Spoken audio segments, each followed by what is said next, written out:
Salut! Avant de vous présenter notre partie avec Lou sur la traversée infernale, j'ai le plaisir de vous annoncer le résultat du concours organisé en partenariat avec Gallimard Jeunesse pour remporter ces 3 livres de la collection Un livre dont vous êtes le héros.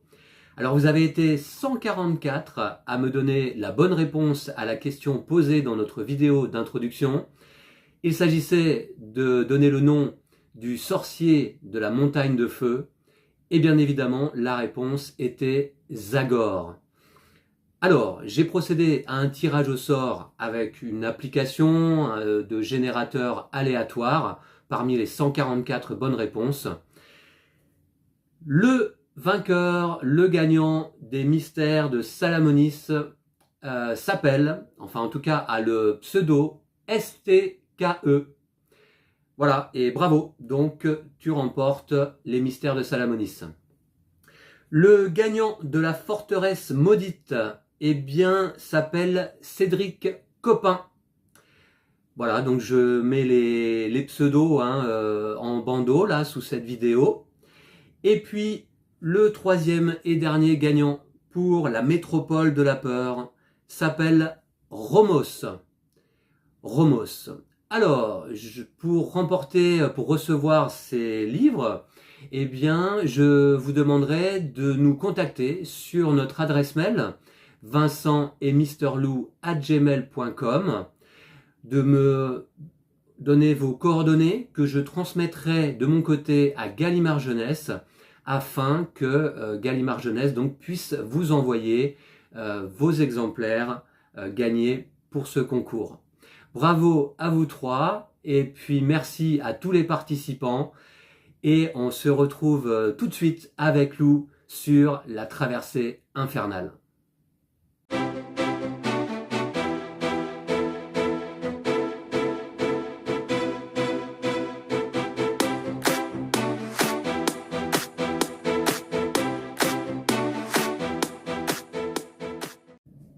Salut, c'est Vincent. Salut, c'est Lou.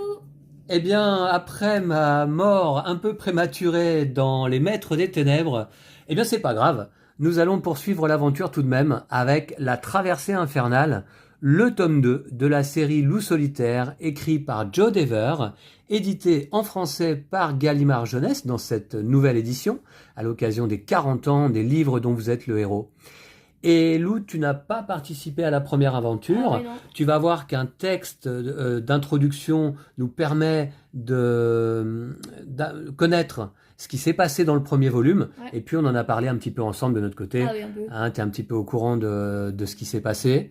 Alors, tout d'abord, Lou, il faut savoir que lorsqu'on commence un livre de la série Loup Solitaire, on doit déterminer notre habileté et notre endurance de départ. Voilà, c'est chose que j'avais faite lors de ma précédente partie. Alors, si j'avais, atteint la fin du premier volume avec succès, j'aurais conservé mes armes, mes objets, mon habileté et mon endurance au moment de la fin du livre. Or, comme ça a été une défaite, on recommence à zéro en quelque sorte. Alors, pour l'habileté, Lou, il faut lancer un dé de 10 et on ajoute... Alors, en fait, on va utiliser la règle optionnelle. On va faire 3 lancers de dés de 10 et on va choisir 2 résultats. Un premier résultat, on va ajouter 10 pour déterminer notre habileté et un autre résultat, on va ajouter 20 pour déterminer notre endurance. Okay. Et attention, Lou, notre endurance, c'est nos points de vie. Si notre endurance tombe à 0, on meurt immédiatement et c'est la fin de l'aventure. Ok. Du coup, un peu de chance là. Je te laisse les 3 lancers. 9. Alors, un 9, voilà. Un, pas terrible, on ne le prendra pas, je pense. Et un 3. Bon, le premier ça allait, mais les deux autres... Alors, est-ce qu'on prend 19 d'habileté ou 29 d'endurance? Et après, c'est 13. Sachant que Lou, lors des combats, comment on va faire? On va regarder notre habileté, on va soustraire l'habileté des ennemis, ça va nous donner notre quotient d'attaque. Plus le quotient d'attaque est élevé, moins on prend de dégâts et plus les ennemis prennent de dégâts. Et ils ont beaucoup d'habileté là ou pas, les ennemis?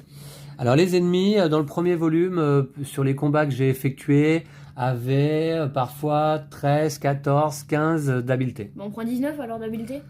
On fait comme ça? Ouais. Comme ça, on va les tabasser avant qu'ils nous mettent des dégâts. On prend 19 d'habileté et donc on prend 23 points d'endurance de départ. Alors je vais les noter là parce que notre endurance en fait évidemment peut évoluer. Hein. Alors ensuite, Lou, on doit choisir 5 disciplines Kai et j'ai décidé qu'on allait conserver 4 d'entre elles que j'avais choisies lors de ma première partie. La chasse qui fait qu'on est dispensé de repas chaque fois qu'il est obligatoire de manger. Ah ouais? On n'a pas besoin de manger? On n'a pas besoin de manger parce qu'on chasse et donc on n'a pas besoin de collecter des repas. Tu peux la barrer finalement. L'orientation qui va dans certaines situations nous aider à nous orienter, hein, j'imagine. La guérison, très bien, parce que ça veut dire que là on récupère un point d'endurance pour chaque paragraphe parcouru sans combat. Donc il faudra y penser. Un paragraphe? Ouais, ok, ouais, je vois. Chaque paragraphe parcouru, sans combat, on récupère un point d'endurance. D'accord? Attention, on ne peut pas passer au-dessus de notre total de départ. 23, c'est notre maximum. La puissance psychique, eh bien ça permet d'avoir plus de points d'habileté contre certains ennemis, quand c'est indiqué. D'ailleurs, j'ai eu à l'utiliser sur ma première partie. Et puis, on va prendre la maîtrise des armes et on va déterminer quelle arme on maîtrise en début de partie, suite à notre apprentissage au monastère des moines Kai. Hein. Maîtrise de quoi? Alors, pour ça, on regarde en fait au début du livre. Hein. Voilà, et on a bien 10 armes hein, numérotées. Donc Lou, je te laisse lancer un dé, et on va voir quelle arme on maîtrise. Alors moi, dans ma première partie, c'était le glaive. 1. 1, c'est une lance. Oh, c'est nul. On maîtrise la lance. Attends, est-ce qu'il y en avait des plus puissantes pour voir? Il y avait la masse d'armes, le poignard. Le glaive, c'est le mieux? Ah non, après, il y a le bâton. J'avais le glaive, moi. Ouais. Ah ouais. La maîtrise du glaive. Si t'as le bâton, pas de chance. Hein. Alors, je crois que le mieux, c'est la hache, parce que normalement, tu commences l'aventure avec une hache. Ah ouais. En tout cas, dans le Maître des Ténèbres, tu peux très vite trouver une hache, a priori. Hein.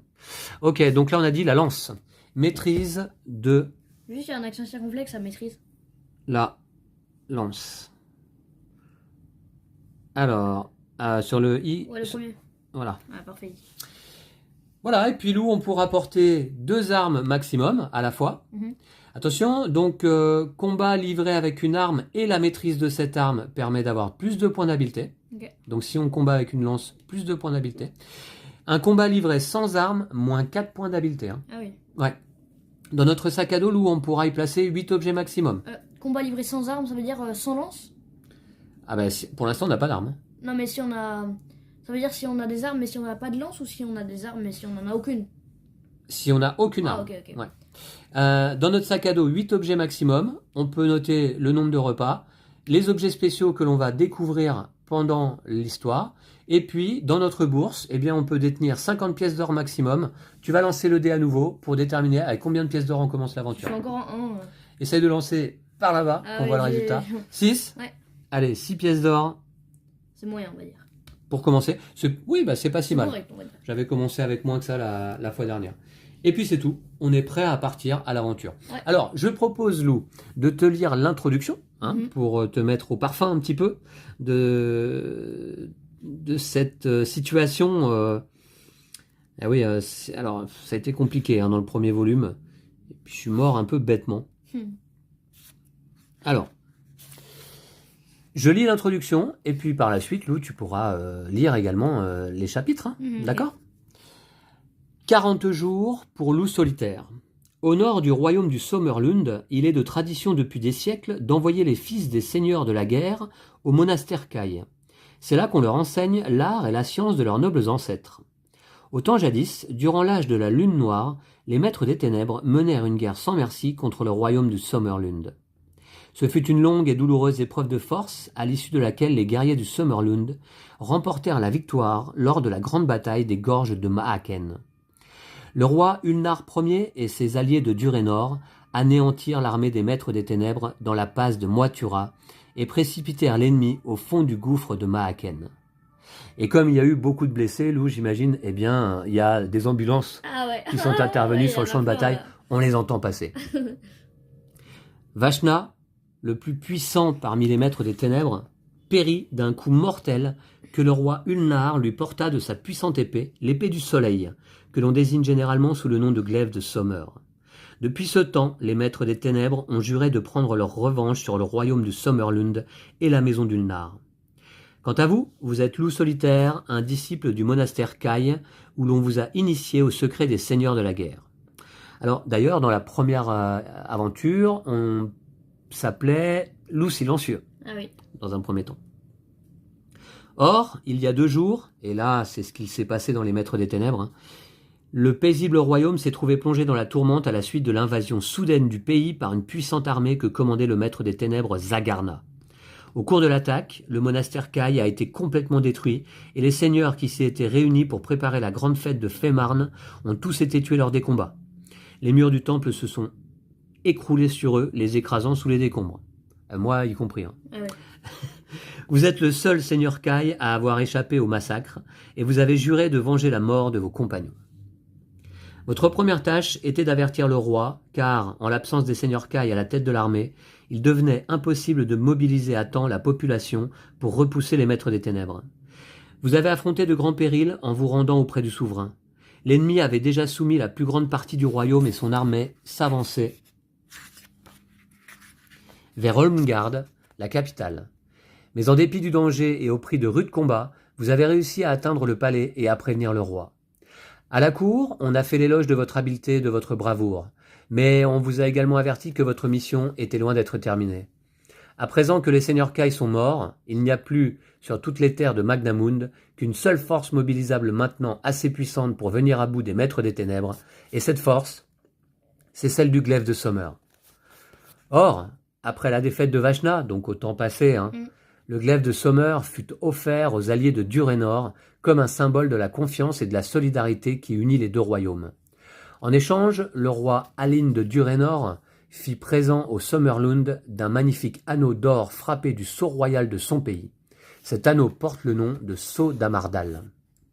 Lors de la cérémonie, le roi Alin jura que le royaume de Durenor viendrait aussitôt en aide à son allié si jamais le Sommerlund se trouvait à nouveau menacé par l'ombre des ténèbres venues de l'Occident. Le roi vous a confié le sceau d'Amardal et votre mission consiste désormais à vous rendre au royaume de Durenor pour y chercher le glaive de Sommer. Mais entre-temps, les troupes ennemies ont réussi à forcer les lignes de défense de la capitale et s'apprêtent à assiéger la ville.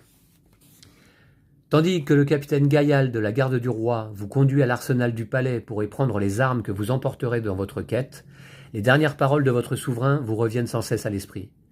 40 jours, loup solitaire, tu n'as que 40 jours pour rapporter le glaive.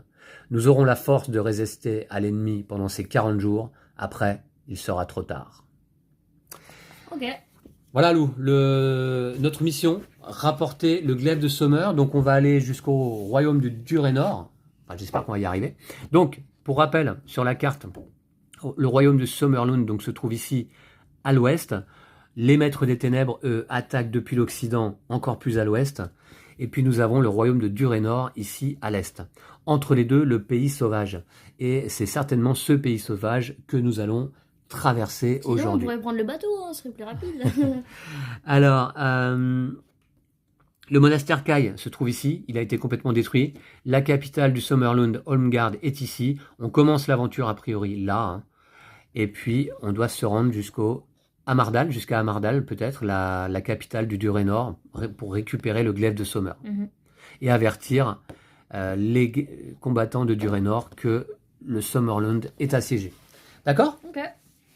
Allez, bah écoute, je te laisse commencer la lecture du premier chapitre. Je vais tourner la caméra vers toi. Tiens, à demain. Ah oui, à demain. Ah oui, ce sera plus facile. Le capitaine Gaïal et ses gardes vous escortent jusqu'aux portes de la citadelle. Là, un chariot bâché vous attend. Dès que vous y avez pris place, les portes s'ouvrent et le chariot se fraye un chemin dans les rues populeuses de Holmgard, la capitale du Sommerlund. Le voyage est court mais très inconfortable. Bientôt le chariot s'arrête et le conducteur vient écarter les pans de la bâche qui vous dissimule le regard. « Voici le quai d'embarquement, seigneur Kai », annonce le conducteur du chariot, « et voici votre navire, le Sceptre Vert. » L'homme désigne un navire marchand qui mouille dans le port près du quai d'embarquement. C'est une caravelle de belle apparence, soigneusement entretenue. Le capitaine en second s'appelle Ronan, poursuit le conducteur. Il vous attend de l'autre côté de la place, à l'auberge du Joyeux de Riz. Puis l'homme vous salue et disparaît dans la foule en se faufilant avec son chariot dans les rues étroites de la ville. Vous traversez la place, mais lorsque vous parvenez devant l'auberge, vous constatez que la porte en est fermée à clé et que les volets des fenêtres sont clos, tandis que vous vous demandez ce qu'il convient de faire. Une main vous agrippe le bras et vous pousse dans un coin obscur. Si vous désirez dégainer votre arme et combattre l'inconnu qui vous a ainsi agressé, rendez-vous au 273. Si vous préférez essayer d'échapper à son emprise en vous débattant, rendez-vous au 160. D'accord, alors Lou, je vais prendre la bonne habitude cette fois-ci, chose que je n'avais pas fait et qui m'a coûté la vie sur ma première aventure, de prendre quelques notes. Là, on doit rejoindre Renan, c'est ça, le capitaine en seconde, d'accord? Ok. Renan. Le rejoindre, tu m'écris? Donc tu parlais de traverser la mer, hein? Eh bien a priori c'est ce qu'on va faire. Le bateau. Le sceptre vert. C'est ce qu'on est parti pour faire, hein, éventuellement. Alors Lou, donc, on nous agrippe. Est-ce qu'on dégaine notre arme et on combat l'inconnu, ou est-ce qu'on essaie d'échapper à son emprise en se débattant? On n'a pas d'arme en même temps. Oui, c'est vrai qu'on n'a pas d'arme. Donc, plutôt on va aller là. Hein. Exactement. Ouais. C'est vrai qu'on a 0 arme, là, en début d'aventure. J'espère qu'on va en trouver assez vite. Qu'est-ce qu'on fait? On lit un chapitre sur 2? Ouais, mais ça veut dire qu'on va beaucoup tourner la caméra. Non, je vais pas la tourner là. Je vais faire comme ça. C'est bon pour toi? Ouais. Pardonnez-moi, my lord, je ne voulais pas vous faire peur. L'homme semble inquiet et la main ouverte qu'il tend vers vous ne cesse de trembler. Sans vous départir de votre prudence, vous acceptez son geste amical et quelques instants plus tard, vous vous asseyez avec lui à l'une des tables de l'auberge dans laquelle vous êtes entré par une porte latérale. L'endroit est désert, à l'exception d'un couple de souris qui rongent un gros morceau de fromage. Le capitaine Kellman m'a chargé de vous amener à bord du Sceptre Vert, mais je dois tout d'abord m'assurer que vous êtes bien le seigneur Kai qu'on appelle loup solitaire, dit l'homme. Pouvez-vous donner la preuve de votre identité? Le meilleur moyen de prouver que vous êtes bien loup solitaire consiste à faire la démonstration que vous maîtrisez l'une des disciplines Kai. Vous avez le choix entre les disciplines suivantes. Guérison, puissance... Alors guérison, on l'a. Puissance psychique, on l'a également. Maîtrise des armes, également. Communication animale, on l'a pas. Maîtrise psychique de la matière, on ne l'a pas non plus. Ah bon, on a une puissance psychique, non? Ah oui. Non. Et oui, parce qu'en fait, on choisit 5 disciplines, Lou, parmi 10 au début. Oui. Ouais. Donc j'avais fait le choix hein, pour gagner du temps et j'ai conservé les 5 disciplines d'une aventure à l'autre. Si vous ne maîtrisez aucune des disciplines de cette liste, ou si vous ne souhaitez pas faire de démonstration, rendez-vous au 348. Alors, bon, on va peut-être faire une petite démonstration. Ouais. Qu'est-ce qu'on fait? Alors, maîtrise des armes, on n'a pas d'armes. La guérison. La guérison? Ouais, c'est stylé ça. Ok, allez, ben en 16. Et tu vas pouvoir lire ce petit chapitre. Enfin, petit ou long, je ne sais pas, on va voir. Un petit chapitre, tiens. Vous saisissez un verre de bière et vous le fracassez contre le bord de la table. L'éclat de bière que vous tenez à présent entre vos doigts est coupant comme un rasoir. Vous en passez le tranchant sur le dos de votre main gauche et apparaît aussitôt une longue estafilade d'où s'écoule un mince filet de sang. Vous pressez ensuite la paume de votre main droite contre la blessure et vous vous concentrez. Une douceur tiède se répand alors sur votre main blessée, tandis que votre pouvoir guérit la plaie. Magnifique. Lorsque vous ôtez votre main droite, il ne reste plus la trace de coupure, pas même la plus petite cicatrice. Le marin vous observe d'un air stupéfait. Rendez-vous au 268. Ah ouais. Là, Stylé là. Ah ouais, là il est époustouflé carrément. Ah bah oui. Pouvoir de guérison. Ah, c'est ce qu'on a appris au monastère Kai. Hein. Alors, 268, c'est ça? Ouais, c'est là. D'accord. Alors, il avait parlé d'un capitaine, hein, dont j'ai pas noté le nom. T'as noté le nom du capitaine? Non. Sinon, il faut noter le numéro des endroits où on va, tu vois. Tu notes 268 et ouais. Comme ça, après, on revient derrière. Vous êtes, sans nul doute, un seigneur Kai, dit l'homme, mais l'expression stupéfaite de son visage se transforme bientôt en un ricanement méprisant. Ou plutôt, reprend-il d'une voix ironique, vous étiez un seigneur Kai. À peine a-t-il prononcé ces mots qu'une porte s'ouvre à la volée juste derrière vous. Vous faites volte-face et vous vous retrouvez face à 3 brigands qui s'avancent dans votre direction. Ça commence mal, en plus on n'a pas d'armes. On n'aurait pas dû faire de démonstration en fait. Voilà, les 3 brigands. Ouais. Chacun d'eux est armé d'un cimeterre et vous devez les combattre en les considérant comme un seul et même ennemi. Les brigands ont une habileté de 16, une endurance de 25, c'est beaucoup. Hein. Ah ouais. Vous aurez le droit de prendre la fuite après avoir mené 2 assauts. Donc éventuellement, après 2 assauts, on peut prendre la fuite. Je t'expliquerai comment ça marche, très simple. Vous sortirez alors par la porte latérale en vous rendant au 125. Si vous êtes vainqueur, rendez-vous au 333. Alors Lou, premier combat, on va noter eh bien l'endurance des ennemis 25. Et les points d'habileté, je vais les noter là, c'est pas obligatoire, mais j'aime bien le noter. Points d'habileté des ennemis 16. Ce qui fait que nous allons calculer le quotient d'attaque. On prend notre habileté moins l'habileté des ennemis. Malheureusement, nous n'avons pas d'armes. Donc notre habileté n'est pas de 19, mais de 15. 15 moins 16, quotient d'attaque, moins 1. T'es d'accord? Ouais. Moins 1, c'est pas terrible. Et on commence donc avec 23 points d'endurance. Et puis on va mener des assauts les uns après les autres. En utilisant, Lou, la table des coups portés. Alors on se rappelle qu'on peut fuir éventuellement après 2 assauts. Si on voit que ça... pas dû lui faire de démonstration en fait. Ouais, bon, on pouvait pas savoir. Ouais, Hein. on pouvait pas savoir. Si on voit que ça se passe mal, on pourra fuir. Alors, eh bien Lou, premier assaut, tu lances le dé. 7. Un 7, Bien c'est ça. un bon résultat. Ouais. Et si tu fais un 0, c'est comme un 10. Ah C'est ouais le meilleur résultat possible. Ah, Ouais. ok. Alors, T'aurais dû me dire, j'aurais visé le 0. comment est-ce qu'on fait? Eh bien Lou, on regarde le chiffre donné par le dé, 7, et le quotient d'attaque. Le Moins quotient un. d'attaque est de moins 1. L'ennemi perd 8 points d'endurance et nous en perdons 2. Ah oui. Tu vois? Mhm. Donc, et on le note. Alors l'ennemi perd 8 points d'endurance, donc passe à combien? 17. Et nous, on passe à 21. Ok. Voilà. Alors, très bien. Donc deuxième assaut. Alors, et le combat continue ainsi, soit jusqu'à ce qu'on prenne la fuite, et là c'est autorisé. C'est pas toujours le cas, hein, c'est assez rare, j'ai l'impression. Soit jusqu'à ce que nous soyons à 0 d'endurance, dans ce cas l'aventure se termine sur notre mort, soit que les ennemis soient à 0 d'endurance. Ok. Allez, c'est parti. Un 3. Un 3, c'est moins bien. Ah, on peut les tuer sur le coup carrément avec un. On peut les tuer sur le coup, ouais. Ah ouais. Bon, mais là, c'est dommage qu'on n'ait pas d'armes, quoi. Ouais. Un 3, moins 1 de quotient d'attaque, les ennemis perdent 4 points d'endurance, et nous également. Ah, mais ça va être chaud en fait. Ça commence à faire mal. Hein. Ils perdent 4 points d'endurance, donc ils passent à 13, et nous également, donc on passe à 17. Ça Alors, va aller vite. Hein. On peut prendre on a la perdu fuite 4. désormais. Attends, je voudrais voir, c'est après le deuxième assaut ou Non, c'est après, ils ont dit, je crois. après avoir mené 2 assauts. Bah, moi je dis on y va. Hein. Tu veux qu'on fuit ou pas? Bah, ouais, on va se faire laminer sinon. On risque de se faire laminer, tu crois? Bah, moi, Ouais, on va passe. fuir. Sinon, on passe à 3 points de vie, après, c'est pas très grave. Mais... T'as raison, on va fuir. Je pense que c'est pas mal. Alors dans ce cas, Lou, il faut savoir que comme on a fui, là, au bout du deuxième assaut, alors je sais pas si on a le droit de fuir au bout du deuxième assaut ou à partir du troisième assaut, tu vois. Bah, non, après 2 assauts, ils ont dit. Alors, du coup, on va prendre la fuite, en effet. Hein. Après avoir mené 2 assauts, un assaut, c'est un lancer de dés. Hein. Dans ce cas-là, Lou, eh bien, nous sommes seuls à perdre les points d'endurance, donc on est bien à 17. Les ennemis, eux, ne perdent pas les points d'endurance, donc ils sont également à 17. Après, on s'enfuit, donc... À la fin d'un assaut, si on prend la fuite, les ennemis ne perdent pas les points d'endurance.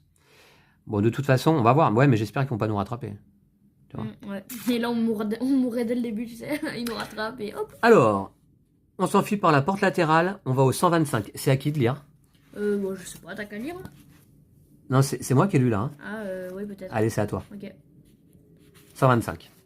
Allez, vas-y. Je te laisse prendre le livre par contre? Du coup, vu qu'il n'y a pas de combat, on pourrait récupérer un point d'endurance. À la fin du chapitre, ouais, Ok. tout à fait, exactement. Vous vous précipitez par la porte latérale de la taverne et vous courez tout au long d'une ruelle qui aboutit à une place. Vous apercevez au-delà de la foule qui se presse en tous sens de nombreux bateaux amarrés au quai. Les brigands vous suivent de près et il vous faut agir vite. Sinon, ils vous tueront comme ils ont sans doute tué Ronan.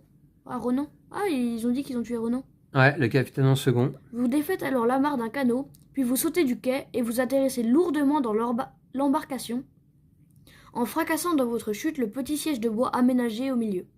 Vous trouvez une rame au fond du canot et vous pagayez ferme pour rejoindre le sceptre vert, qui mouille à 300 mètres de là. Rendez-vous au 300. D'accord. Alors, en effet, donc, Lou, un paragraphe sans combat nous permet de récupérer un point d'endurance. On avait 17, j'ai mis 18 désormais. Ok. D'accord? Parfait. Sur la feuille d'aventure. Et on va au paragraphe 300. Bon, et on essaie de rejoindre le navire, c'est ça? Ouais. Le sceptre vert. Oh, il est où? En arrivant à proximité du bateau, vous constatez que l'échelle de coupée a été relevée. Un marin à la mine peu engageante est accoudé au bastingage et vous lance des injures. De toute évidence, il croit que vous êtes un réfugié qui essaie de monter à bord comme passager clandestin. Mais lorsque vous lui criez que vous êtes loup solitaire et que vous venez d'être trompé par un imposteur, l'échelle est à nouveau baissée. En prenant pied sur le pont, vous êtes accueilli par un homme de haute taille vêtu d'un uniforme passementé d'or. Son visage est presque entièrement caché par une abondante tignasse de cheveux roux et une grande barbe également rousse. « Levez l'ancre !» ordonne-t-il d'une voix tonitruante. Alors j'imagine que c'est le capitaine. Les hommes d'équipage se précipitent aussitôt à leur poste comme si leur vie en dépendait et se mettent au travail. Le capitaine vous conduit ensuite à sa cabine et vous offre un verre de Wanlo, l'un des alcools les plus forts qu'on puisse boire dans cette région. Vous lui faites alors le récit de ce qui vient d'arriver et vous remarquez que son visage prend une expression soucieuse. Tout cela sent la trahison, dit-il d'un air sombre. Il est clair que l'ennemi a déjà dressé des plans pour faire échouer votre mission. Il ne faut plus compter sur l'effet de surprise, et quant à moi, j'ai perdu un courageux second. Espérons au moins que la traversée jusqu'au royaume de Durénor sera sans histoire. Vous le quittez quelques instants plus tard, et vous remontez sur le pont juste à temps pour voir disparaître à l'horizon les tours de la capitale. Vous descendez ensuite dans votre propre cabine en éprouvant un sentiment mêlé d'orgueil et d'appréhension. Utilisez la table de hasard pour obtenir un chiffre. Alors, la table de hasard, bien sûr, je vous l'avais montré dans ma première aventure, se trouve... Alors, on a de belles illustrations, forcément, dans les livres dont vous êtes le héros, ces illustrations noir et blanc, qui nous ont marqué dans notre adolescence, lorsqu'on a découvert ces livres. Les illustrations sont de Gary Schalk, le fameux, qui a illustré énormément de livres dont vous êtes le héros. Ouais. Et c'est traduit de l'anglais par Camille Fabien, et plutôt bien traduit, en effet. La table de hasard, donc, qui se situe ici, sur laquelle on pointe une mine de crayon pour déterminer un chiffre entre 1 et 10, mais nous, on utilise le dé. On va utiliser le dé. Ouais, on va utiliser le dé. On peut pas faire au hasard, c'est plus rigolo. Une fois, là? Ouais, mais alors, il faudra un crayon papier, Lou. Ah ouais, mais c'est pas grave, on peut faire avec un stylo. Alors, tu fermes les yeux. 7. 1, 2. 1, 2. C'est pas terrible. Et du coup, papa, je peux récupérer un point de vie? Et on récupère un point de vie. Bien, bien joué. Alors, avec 2 ou 3, rendez-vous au 316.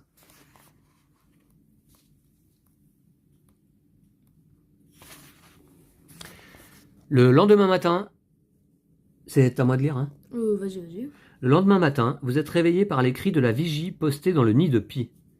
Navire en vue par tribord avant, annonce-t-il. Vous montez aussitôt sur le pont en affrontant vaillamment la fraîcheur de la brise marine. À l'horizon, on aperçoit les rivages boisés qui s'étendent à l'est du Summerlund et, à mi-chemin, un navire marchand qui semble sérieusement endommagé. Un seul de ses mâts reste encore intact et il est de toute évidence en train de sombrer.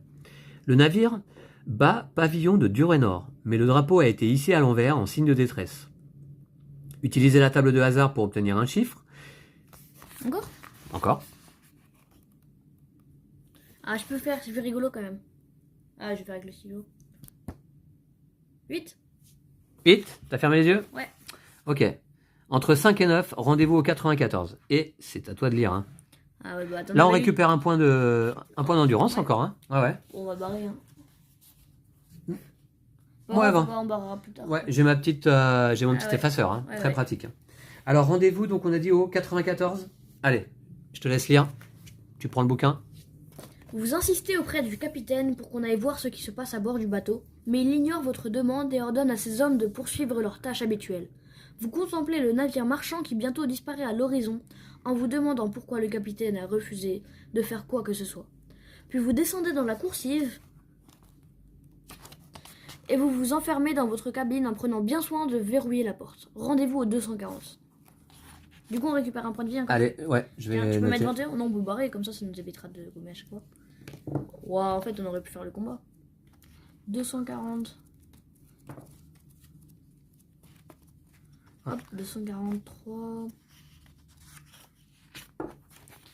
Après 3 jours en mer durant lesquels il ne s'est rien passé, vous commencez à trouver le temps long. Si vous maîtrisez la discipline Kai de la guérison, vous pouvez récupérer tous les points d'endurance que vous avez éventuellement perdus depuis le début de votre aventure. Vous retrouverez dans ce cas le total d'endurance dont vous disposiez au départ. Si vous ne maîtrisez pas cette discipline, vous ne récupérerez que la moitié des points d'endurance perdus. Arrondissez au chiffre supérieur si le nombre à diviser par 2 est impair. Bon bah très bien, on récupère tous nos points d'endurance, Lou, on repasse à 23. Allez, d'un coup. Bon, on aurait dû faire le combat finalement. Bah on peut pas savoir, hein. Ouais. On peut pas savoir, c'est en rejoignant l'aventure qu'on pourrait savoir. Et encore... Oui, mais dans ces cas-là, on aurait choisi de pas... On n'aurait pas forcément les mêmes paragraphes, hein. Ouais. Ah ouais. Ah oui, on n'aurait pas fait le combat, forcément, du coup, on lui aurait pas montré la technique. Blablabla. Dans l'après-midi du 4e jour, vous êtes sur le pont du navire en train de bavarder avec un homme d'équipage, lorsqu'une odeur de brûlé se dégage soudain d'une des cales. Si vous souhaitez descendre dans cette cale, rendez-vous au 29. Si vous pensez qu'il est préférable de crier au feu, rendez-vous au 236. Enfin, si vous décidez plutôt d'aller prévenir le capitaine, rendez-vous au 101. Moi je dis on va le prévenir, hein. Ouais, j'aurais fait ce choix aussi, je pense. Donc, alors, ce qui m'ennuie, c'est qu'on n'a pas le nom du capitaine. Par contre, Ronan, le capitaine en second, on sait qu'il est mort. Tu te rappelles par combien de brigands on a été attaqué? 3. C'est vrai? Oui, c'est vrai. Ah ouais. 3 brigands? Ouais. Parce que ça peut être utile, hein, éventuellement. Voilà. Allez, je te laisse lire la suite. Vous vous précipitez à l'intérieur de la cabine du capitaine. Celui-ci lève les yeux de la carte qu'il était en train d'étudier et vous regarde d'un air surpris. Le feu a pris dans la cale. Vous avez parlé d'une voix haletante, le souffle coupé d'avoir tant couru.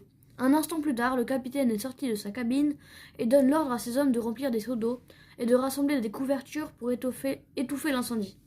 Lorsque vous atteignez la cale avant, la fumée s'est épaissie et soudain une véritable frénésie s'empare du navire. Des flammes, en effet, viennent de jaillir du panneau d'écoutille. Il faut plus d'1 heure pour maîtriser le feu et les dégâts sont considérables. Les vivres et les réserves d'eau douce étaient entreposées dans cette cale. Il ne reste plus rien. De plus, la coque du navire a été endommagée. Le capitaine remonte de la cale enfumée et s'approche de vous, le visage noir de suie. Il porte un paquet sous son bras. « Je dois vous parler en privé, my lord, » dit-il à voix basse. Sans dire un mot, vous le suivez jusqu'à sa cabine. Rendez-vous au 222. Eh, c'est le deuxième à dire my lord. Ouais. Ah ouais, et exact. Et puis, par contre, bon, le bateau a pris feu, là. Ah oui, j'en ai eu 3 en plus, là. Oui. C'est mal barré, cette Ah histoire. ouais, c'est clair. Au 222, tiens, voilà une illustration du capitaine. Le voici. Alors, après avoir soigneusement refermé la porte de sa cabine, le capitaine ouvre son mystérieux paquet et en répand le contenu sur une table. Il s'agit d'une cruche de faïence noircie et de lambeaux d'étoffe calcinée qui dégagent une étrange odeur d'huile. Cet incendie n'est pas un accident, déclare le capitaine Kellman. Ah, je vais le noter. Capitaine Kellman, voilà, c'est ça. Je sais pas si c'est utile, hein, mais bon, j'aime bien connaître le nom des personnages que l'on croise. C'est un acte de sabotage. Cette cruche d'huile et ces chiffons que j'ai trouvés sur le plancher de la cale n'avaient rien à y faire. Quelqu'un à bord de ce navire est prêt à risquer sa vie pour nous empêcher d'atteindre Durénor. Vous contemplez tous deux les chiffons brûlés comme s'ils pouvaient répondre aux questions que vous vous posez. Et soudain, un cri retentit au-dessus de vos têtes, brisant le silence qui règne dans la cabine. « Navire en vue sur bâbord avant !» Le capitaine saisit aussitôt sa lunette d'approche et se hâte de monter sur le pont par une échelle d'écoutille. Si vous désirez le suivre, rendez-vous au 175.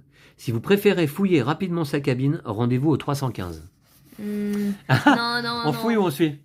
Bah si on fouille, imagine il revient, tu vois, d'un coup, je sais pas trop, ouais. Il nous crame. Moi je dis que le plus logique c'est qu'on le suit, hein. C'est qu'on le suive. Ouais. D'accord. Rendez-vous au 175. Il semble que l'oiseau se soit envolé, dit le capitaine. Il vous montre alors un canot qui file à bonne allure en direction d'un autre navire. Regardez bien ce vaisseau, il n'a pas de pavillon et sa forme me paraît bien étrange, je n'en ai encore jamais vu de semblable.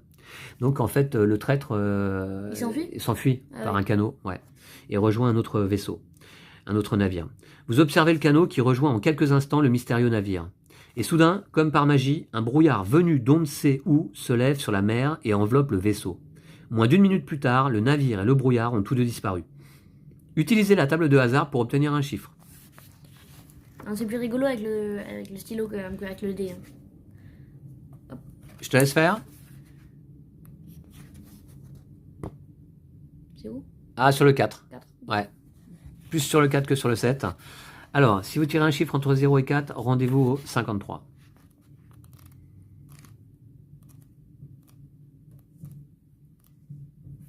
Je te laisse lire. C'est combien? 53. Vous entendez des murmures parmi l'équipage. De temps à autre, vous percevez distinctement certains mots. Les hommes parlent de vaisseaux fantômes et de malédictions. Mais les murmures cessent lorsque le capitaine appelle tout le monde sur le pont.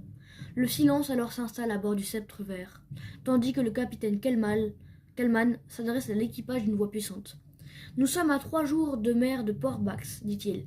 Mais avec un bon vent et du cœur au ventre, nous pourrons y jeter l'ancre et festoyer à terre dans moins de 2 jours. Le feu a détruit la plupart de nos vivres et nous devons par conséquent nous contenter d'un repas par jour. Un garde sera mis en faction devant le baril d'eau douce. Nous sommes forts cependant et nous supporterons l'épreuve. Mais sachez que quiconque sera surpris à voler recevra 100 coups de fouet. C'est tout ce que j'avais à dire. » L'équipage ne semble pas très satisfait des décisions du capitaine, mais personne n'ose défier son autorité. Plus tard dans l'après-midi, l'équipage et le capitaine vous invitent chacun de son côté à prendre votre repas du soir en leur compagnie. Si vous souhaitez dîner avec le capitaine, rendez-vous au 321. Si vous préférez manger avec l'équipage, rendez-vous au 154. Ok. Ah, c'est dur le choix là, parce que... Ouais. Alors, on se dirige vers Port-Bax. On le voit ça sur la carte, Lou, Port-Bax? Ouais, c'est là. On est à 3 jours, c'est ça? Et ça va, hein, on aurait bien avancé. Hein. Si on arrive jusqu'à Port-Bax, déjà... Je dirais qu'on est à peu près par là. Ah oui, non, ils disent que ça fait au moins 4 jours, donc on doit être par là, moi. Écoute, je sais pas, ouais. Parce que tu vois, ils disent que ça fait 4 jours. Ah ouais? Ou moins. Ah ouais? Ouais, à un moment, ils ont dit que ça faisait moins 4 jours, donc on doit être par Bon, là. bah on s'approche, hein, en tout cas. Alors, est-ce qu'on dîne avec le capitaine, Lou, ou est-ce qu'on mange avec l'équipage? Avec l'équipage, on pourra en apprendre plus, mais avec le capitaine aussi. Bon, je dis avec le capitaine, non? Avec le capitaine? les faillots. Il a l'air sympa? Ouais, voilà. Il a l'air sympa. Allez, on a le privilège de manger à la table du capitaine. Allez, on y va. La nourriture est certainement meilleure. Non, c'est clair. Alors, 321.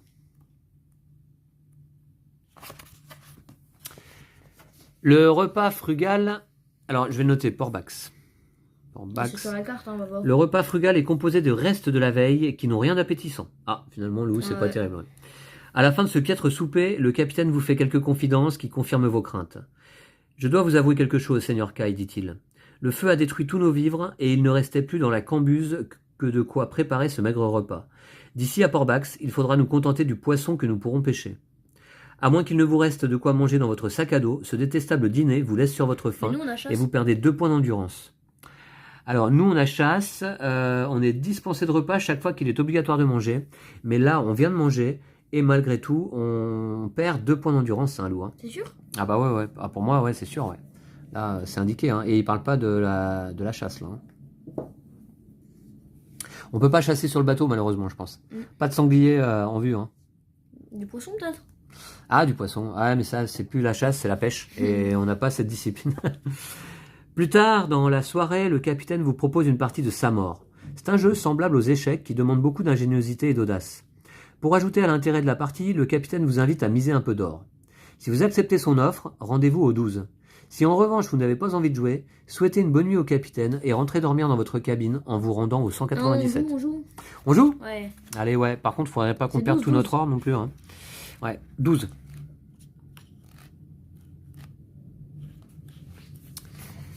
Allez, je vais lire encore ce chapitre. Le capitaine Kellman ouvre la porte d'une vitrine et on retire le damier d'un jeu de Samor.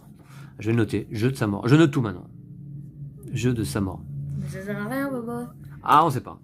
Les magnifiques figurines d'ivoire sculptées sont déjà disposées sur les cases lorsque le capitaine dépose avec précaution le damier sur la table.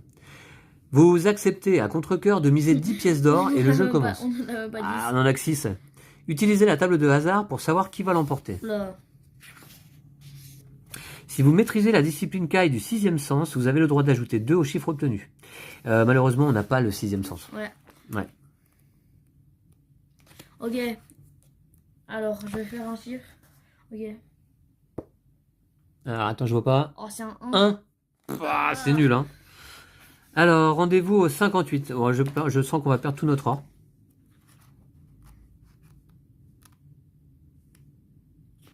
Allez, je te laisse lire ce chapitre. Pas de chance, loup solitaire, votre stratégie ne manquait pas d'audace, mais je crois bien que j'ai gagné à présent, déclare bientôt votre adversaire. Le capitaine avance alors une de ses pièces sculptées sur le damier, et vous vous rendez compte que vous avez perdu. Vous le félicitez pour sa maîtrise du jeu de Samor, et vous lui donnez 10 pièces d'or. On n'en a même pas 10. Peut-être voudrez-vous engager une autre partie demain soir, demande-t-il. Je suis homme à vous offrir une deuxième chance. Peut-être, répondez-vous sans vous avancer. Vous souhaitez bonne nuit au capitaine qui vous adresse un sourire et vous rejoignez votre cabine. Rendez-vous au 197. Je mets le marque-page. Voici un paragraphe, Lou, sans combat. Ah ouais. Donc, on récupère un point d'endurance, n'est-ce pas? Bon, tu peux mettre 23, hein. Je rigole. Alors, on va se coucher donc, et on va au combien? Je sais pas, au 197. Je te laisse poursuivre. Bon, pour l'instant, c'est assez tranquille comme Ouais, traversée. c'est presque rien passé pour l'instant. On a C'est juste eu un combat. Ouais, c'est assez tranquille. Lorsque l'aube paraît, une terrible tempête se lève sur la mer et vous êtes réveillé par le violent roulis du navire. Le plancher de votre cabine est inondé et les hurlements du vent laissent à peine percevoir de temps à autre les cris de l'équipage. Vous vous habillez en hâte, vous rassemblez vos affaires et vous montez sur le pont. Le capitaine vous rejoint bientôt, il vous prend par le bras et vous donne l'ordre de retourner dans votre cabine. Vous revenez donc sur vos pas, mais soudain un craquement effroyable retentit. Vous levez la tête. La partie supérieure du grand mât vient de se rompre dans la tourmente et tombe droit sur vous. Utilisez la table de hasard pour obtenir un chiffre. Si vous tirez un chiffre entre 1 et 4, blablabla, ok. D'accord. Et Bon, du coup, on peut retourner à 23. D'accord. Et ben dis donc, on utilise beaucoup la table de hasard là. C'est rigolo la table de... Et on retourne à 23 points d'endurance, notre maximum. Tu veux faire, papa? Non, vas-y, je t'en prie, je te Ok. tiens le livre. Ok. Allez, un beau chiffre, Lou, hein. Je suis pile poil en 4. fait. Non, c'est 8. Ah non, Ouais, c'était 4. C'est 8. C'était 4. On peut refaire, regarde. D'où c'est l'intérêt de prendre une petite pointe. Alors on va mais refaire, c'est mais mieux, tu vas hein. utiliser un vrai crayon, hein, ça. d'accord? Ok. Je vais en chercher un. Ok, Lou. Alors cette fois-ci, tu as un vrai crayon papier. Allez, vas-y, avec une pointe. Et tu obtiens un 1. Aïe, aïe, aïe, je suis vraiment nul. Hein. Bah, c'est pas de chance. Alors, 1, donc ça dit quoi? Bon, remarque, c'est peut-être pas, hein, c'est peut-être un bon résultat, on va voir. Ouais, c'est vrai. Mais Rendez-vous non. au 78. Oh, parfait. Vous faites un bond en arrière, juste à temps pour éviter d'être écrasé par le mât qui s'abat sur le pont en passant au travers. Vous vous relevez en chancelant et vous examinez les débris de bois. Le corps sans vie du capitaine Kellman est coincé sous le mât brisé. Oh là là. Vous contemplez ce spectacle d'un regard horrifié. Lorsque soudain la tempête ouvre une large brèche dans la coque déjà endommagée du sceptre vert. Alors après l'incendie, la tempête, Ouais, c'est clair. ouais, le bateau il est pas en bon état. Hein. Et tandis que le navire se disloque, vous êtes projeté par-dessus le bastingage et vous tombez dans les flots déchaînés. À moitié étouffé, vous parvenez tant bien que mal à remonter à la surface pour prendre une bouffée d'air. Et votre tête heurte alors un panneau d'écoutille. Vous perdez un point d'endurance et vous vous hissez sur ce radeau de fortune. Si vous portez une cotte de maille, il faut vous en débarrasser, sinon vous risquez de périr noyé. Rayez-la de votre feuille d'aventure. Alors, bien, on perd un point d'endurance, Lou. Hein. Ouais. Donc on est à 22. 22. T'es pas obligé d'effacer le 2 à gauche. Ok. Dans la lumière grise de la tourmente, vous contemplez la coque brisée du navire qui sombre dans la mer. Vous êtes alors pris de vertige, vous vous sentez mal et vous vous cramponnez de toutes vos forces au panneau d'écoutille, mais peu à peu votre corps faiblit et vous perdez conscience. Lorsque, enfin, vous vous réveillez, la tempête s'est calmée. Il ne reste plus du sceptre vert que le panneau d'écoutille sur lequel vous vous êtes toujours étendu. À en juger par la position du soleil, l'après-midi touche à sa fin. Au loin, vous apercevez un petit bateau de pêche et au-delà, la côte qui s'étend à l'horizon. Si vous voulez essayer de signaler votre présence au bateau de pêche en agitant votre cape, rendez-vous au 278. Si vous préférez ne pas vous occuper du bateau et tenter de rejoindre la côte en pagayant à l'aide de vos seules mains, rendez-vous au 337. Ah, moi je pense qu'on prend le bateau. Hein. Ouais, je pense que là, on est dans une situation compliquée et c'est peut-être pas mal de demander de l'aide quand même, Ouais, non? ouais. Qu'est-ce que t'en penses? 278. J'espère que c'est pas une mauvaise rencontre. Alors, Vas-y, lui.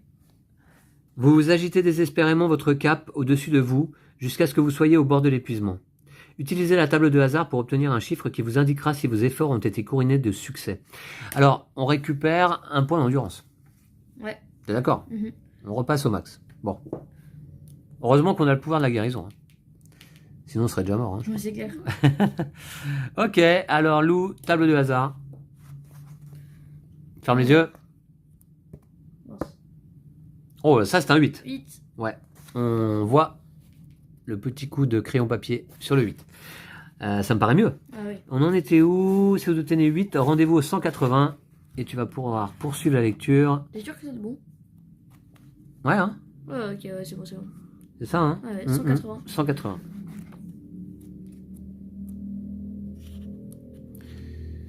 Voilà, allez, je te laisse lire. Ah, mince. Vous arrivez à la conclusion que les marins du bateau sont aveugles ou qu'ils n'ont pas la moindre attention de vous porter secours. En effet, le bateau de pêche poursuit sa course et disparaît bientôt à l'horizon, Sympa. sans s'occuper de vous. En désespoir de cause, vous arrachez une planche du panneau d'écoutille et vous vous en servez comme d'une rame pour pagayer en direction de la côte. Rendez-vous au 337. Sympa les pêcheurs. Ouais, c'est clair.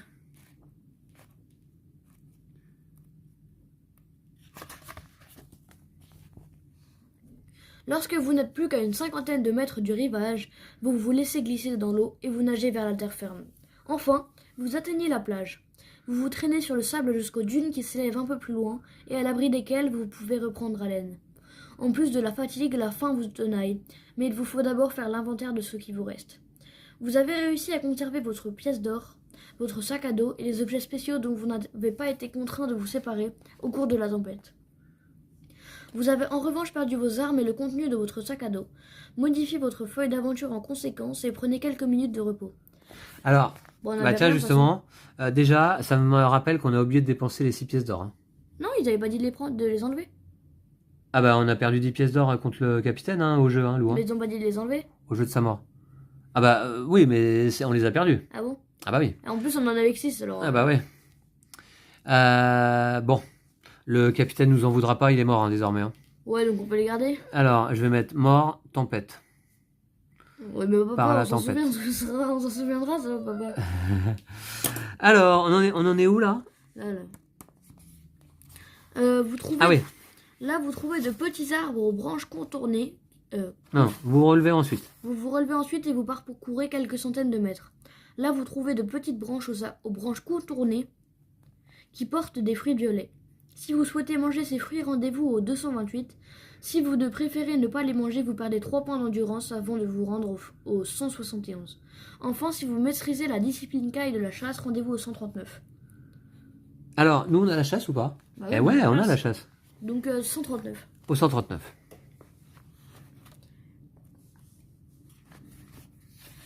L'entraînement que vous avez suivi dans l'art de la chasse vous permet de reconnaître les fruits comestibles ou vénéneux qui poussent dans les régions septentrionales de Magmamound. Ces fruits violets sont des largnes. C'est là un mets de choix sucré et nourrissant. Vous en mangez à satiété et vous en faites provision pour l'équivalent de 2 repas. Conservez-les dans votre sac à dos. Au-delà des largnumiers, les arbres qui portent ces fruits, vous distinguez une large route qui suit la côte en menant au choix vers l'est ou vers l'ouest. Si vous voulez aller vers l'est, rendez-vous au 27. Si vous préférez prendre la direction de l'ouest, rendez-vous au 114. Alors on va voir, déjà on va essayer de se repérer sur la carte. Ouais, Et Lou, on a 2 repas dans notre sac à dos. Alors même si nous on n'en a pas nécessairement besoin, on va le noter quand même. Hein. D'accord? Ok. Parce qu'on pourrait avoir à en donner à d'autres personnages éventuellement. Alors, à ton avis, où est-ce qu'on a échoué là? Bah on peut pas savoir. On peut pas savoir? Fais voir. Alors on a, Moi je dirais qu'on va à l'est. on a dû échouer par là. Parce qu'il y a une forêt, Point de il y a une dénaufrage. Ouais. Il y a une forêt à côté. Il y a une forêt. Bah en même temps, si on avait On a dû échouer par là, tu crois? Ouais, mais c'est Port-Bax, là, c'est notre Bon, de objectif. toute manière, on va vers l'est, nous, hein, quoi qu'il arrive. Ouais, C'est ça, hein? ouais, je pense. Alors, d'accord, donc... Alors, on en était où, là? On est là? Non, Non. non, non, non. Le sommet d'une colline. Là, ici. Ah, voilà, c'est ça. Si vous Non, voulez à aller l'est. vers l'est, rendez-vous au 27. On fait ça? Ouais. On va vers l'est, ok. Vas-y, Vous vas-y. Vous marchez pendant plus de 3 heures le long de la route déserte qui suit la côte.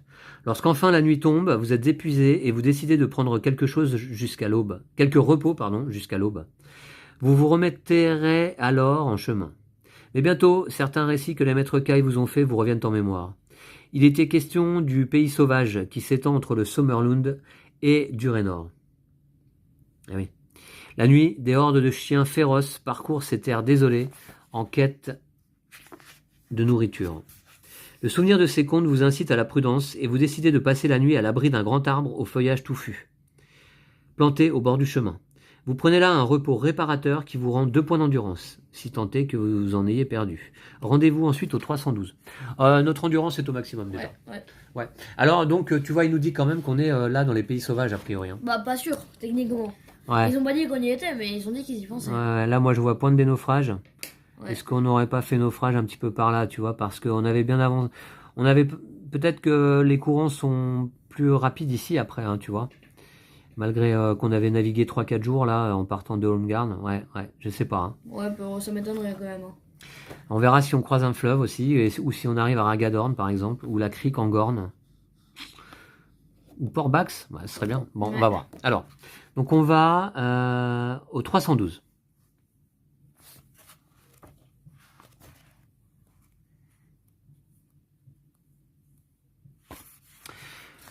Lorsque l'aube se lève, il fait froid et la pluie tombe à verse. Votre cape de seigneur Caille et l'abri du feuillage vous ont cependant protégé en vous tenant au chaud et au sec la nuit durant. Vous jetez un coup d'œil à la route qui longe la côte et vous apercevez au loin une diligence qui avance dans votre direction. Si vous souhaitez descendre de l'arbre et faire signe au conducteur de l'attelage, rendez-vous au 117. Si vous préférez essayer de sauter sur le toit de la diligence lorsqu'elle passera sous les branches de l'arbre, rendez-vous au 89. Bon, on fait le 117. On fait le 117 ? Ouais. On fait signe ? Allez.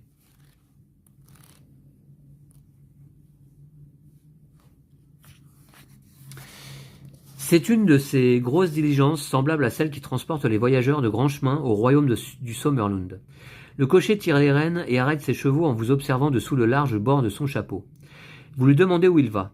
« Nous allons à Ragadorn, répond-il. Nous arriverons là-bas vers midi. Il vous en coûtera 3 couronnes pour un billet, mais vous pouvez voyager sur le toit pour 1 couronne seulement. Si vous souhaitez voyager à l'intérieur de la diligence, payez 3 couronnes au cocher et rendez-vous au 37. Si vous préférez voyager sur le toit, donnez-lui 1 couronne et rendez-vous au 148. Enfin, si vous n'avez pas de quoi payer le voyage, vous n'aurez plus qu'à laisser repartir la diligence et à continuer à pied. Rendez-vous dans ce cas au 292. On n'a plus d'argent. Je pense qu'on va continuer à pied, Lou. Ouais. Ouais. Non, mais il est sportif. On est sportif. Bah oui, après notre apprentissage au monastère, ça c'est sûr. Hein. Ouais, carrément. Hein. Voilà. Je redispose un petit peu les livres parce que finalement, bien, j'ai tourné un peu la caméra. C'est vrai. Donc c'est mieux comme ça. Ok, alors eux, ils vont vers Ragadorn. Mais le truc, c'est de savoir s'ils arrivent de là ou s'ils arrivent de là. En fait, il a dit qu'ils retournaient vers Holmgarn. Hein. Donc ils arrivent de là, tu vois. Donc je pense qu'on est là. On est quelque part ici. Ah ouais. Ah oui, c'est ça qu'ils ont dit. Hein. Vous demandez où va les voyageurs de grand chemin au royaume du Sommerlund. D'accord. Alors on va marcher donc et on va au 292. Tu veux lire ? Non, vas-y. Vous marchez sous la pluie depuis 3 bonnes heures lorsque vous rencontrez soudain 7 hommes à cheval qui vous barrent le passage. Ce sont des mercenaires au service du suzerain de Ragadorn, dont ils arborent l'emblème gravé sur leurs écussons, un vaisseau noir surmonté d'une crête rouge. Ils vous ordonnent de leur donner tout votre or, sinon ils vous tueront sur place. Et lorsqu'ils s'aperçoivent que vous n'avez plus la moindre couronne dans votre bourse, vous avez beau essayer de prendre la fuite, ils ont tôt fait de vous rattraper et de vous tailler en pièces. Alors, tandis que vous agonisez sur le bord de la route, les contours de Ragadorn se dessinent au loin. C'est la dernière vision que vous emporterez de ce monde, car, un instant plus tard, vos yeux se ferment à jamais. Votre mission s'achève donc ici, en même temps que votre vie. Ouais, mais c'est pas le bol aussi. Ah non, c'est terrible. Ah, c'est terrible. Ah bah là, une mort brutale, comme dans Les Maîtres des Ténèbres. Ah ouais, je pensais pas, je m'y attendais vraiment pas. Et par la faute de quoi ? Par la faute du jeu de Samor, Lou. Ah ouais. Ah oui, qui nous a fait dilapider tout notre or. Ah ouais. Parce que si on avait pu payer au moins 1 pièce pour se rendre en diligence à Ragadorn, ça aurait été un peu plus tranquille, je pense. Ouais. Bon, eh bien, cette aventure s'achève à nouveau de façon un peu prématurée. Un seul combat. On a eu 0 arme de toute la partie. 0 arme de toute la partie. Je dois dire, Lou, que c'est un peu dommage que tu n'aies pas participé à la première aventure des Maîtres des Ténèbres, qui était d'emblée beaucoup plus trépidante, en tout cas en début d'aventure. Plus intense. Plus intense, oui, parce que on était en plein siège du monastère Caille par les Maîtres des Ténèbres. Et donc il y avait beaucoup de dangers, beaucoup d'aventures, beaucoup de combats. Ouais. Lors de ma première partie en vidéo, eh bien, j'ai dû mener, je ne sais plus exactement, mais au moins 7, 8, 9 combats, ou peut-être même une dizaine de combats, je ne sais plus exactement. Ah oui. Et là, nous n'avons eu qu'un seul combat. On a pris le bateau, Alors déjà, on s'est fait avoir par les brigands dans le bar, dans la taverne. Ouais. Bon, Bon. Ensuite, on a pris le bateau. Là, incendie. Bon. Ensuite, on perd nos 6 pièces d'or au jeu de sa mort face au capitaine. Alors ça, c'était un mauvais tirage sur la table de hasard, en fait. Hein. Dommage qu'on n'ait pas gagné la partie. Enfin, quand même, nous qui sommes spécialistes de jeux de société, Lou, c'est dommage. Ouais, c'est dommage. Bon, on connaissait pas le jeu de sa mort, quoi. Qui porte bien son nom, hein. C'était notre mort, en fait. Hein. Et puis, ensuite, on se prend une grosse tempête sur la tête. Le capitaine, il meurt. Le capitaine meurt. On se retrouve sur la côte et là, eh bien, on se fait... On marche un peu, on dort, on mange des baies, on va vers la... On n'a rien pu faire contre ces 7 hommes à cheval. Mais je croyais qu'il était fort, moi, le disciple. Bah écoute, ouais, mais contre 7 hommes là, c'était trop fort pour nous. Ouais. On était obligé de prendre la maîtrise de la lance. C'est obligatoire la maîtrise de la lance. Enfin, on peut prendre une autre arme, mais alors, c'est obligatoire on peut choisir 5 disciplines, Lou, au début de l'aventure, parmi... Je les rappelle, hein, c'est l'occasion. Le camouflage, la chasse, le 6e sens, l'orientation, la guérison, la maîtrise d'une arme, le bouclier psychique, la puissance psychique, la communication animale, la maîtrise psychique de la matière. Ok. Voilà. Nous, on avait la puissance psychique, mais... Bon, eh bien Lou, on va s'arrêter ici pour cette série de vidéos. Je suis désolé que cette aventure, je crois qu'elle a été encore plus courte que la précédente, là, pour le coup. Ah ouais, là, ça a été rapide, hein. Ouais, ça a été rapide, hein. Bah ouais, t'es un petit peu déçu, j'imagine. Ah ouais, moi, je voulais faire des combats et tout. Ouais, j'aurais bien aimé que ça continue aussi. Moi, de mon côté, je reprendrai l'aventure du début, depuis les Maîtres des Ténèbres. Ah ouais. Ah oui, parce que j'aimerais réussir ce premier gros volume, hein, puisque c'est l'édition augmentée. Donc il y a là 550 entrées, alors que Lou, tu remarqueras que dans chaque livre dont vous êtes le héros, ça a été revu par Joe Dever lui-même, hein, l'auteur, hein, qui a complété son édition des Maîtres des Ténèbres. C'est le premier volume de Loup Solitaire, hein, c'est historique, et donc il a souhaité compléter ce premier volume de manière à en faire quelque chose de très intense. Et sinon, en fait, Lou, tous les autres volumes portent 350 entrées au total. Hein. Ok, ah oui. Voilà. Alors les grottes de Kalt, malheureusement, on les découvrira pas tout de suite. Hein. C'est le 3e volume à suivre. Et je voulais vous montrer tout de même, à la fin de chaque volume, là, vous avez les archives du Magnamund. Ça vous permet d'avoir des informations, hein, sur cet univers, notamment sur le pays sauvage, Ragadorn, qu'on a failli atteindre là. Ouais. Mais normalement, il faut le dire à la fin de l'aventure, c'est ça? Le royaume de Durénor. Si on a survécu? Non. Lisez ces lignes, c'est que vous avez survécu à cette redoutable aventure. Ah oui? D'accord, ouais, ok.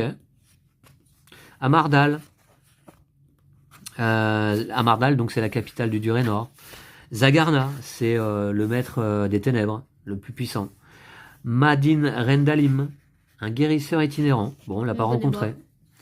Les chevaliers de la montagne blanche. On l'a pas rencontré non plus. Les pirates Lacourie. Non. Et les monstres d'enfer. Ouais, on n'a pas eu de monstres non plus là. Les squales et les noudiques. Ouais.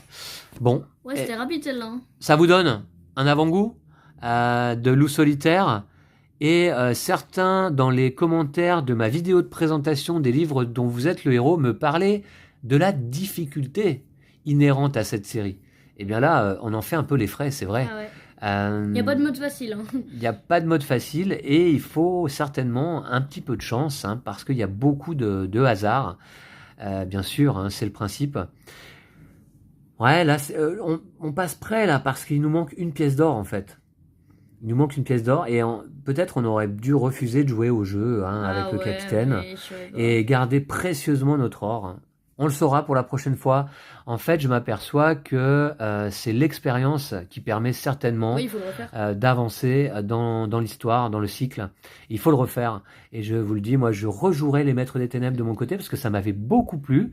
Et là, la traversée infernale, je suppose que ça devient plus trépidant plus on s'approche de Durénor. Hein. Ah ouais. Ouais. C'est un peu un die and retry, quoi. C'est un petit peu un die and retry, ouais, en tout cas, de ce que j'en ai vécu là sur ces 2 vidéos, c'est le cas, ouais. Je souhaite remercier Gallimard Jeunesse de nous avoir envoyé quelques exemplaires de cette nouvelle édition, des livres dont vous êtes le héros, certains de Loup solitaire, certains des défis fantastiques. Et je vous remercie toutes et tous d'avoir suivi cette série de 3 vidéos sur la chaîne. J'espère qu'elle vous a plu. J'ai été, assez étonné et content de voir l'enthousiasme de nombre d'entre vous dans les commentaires de notre vidéo de présentation sur cette collection qui rappelle de bons souvenirs à de nombreux joueurs. Et je dois dire que moi-même, ayant été joueur des livres dont vous êtes le héros quand j'étais adolescent, c'est peut-être pas un hasard si aujourd'hui j'apprécie autant les jeux de société et la lecture. Voilà, parce que là, ça mêle vraiment les deux.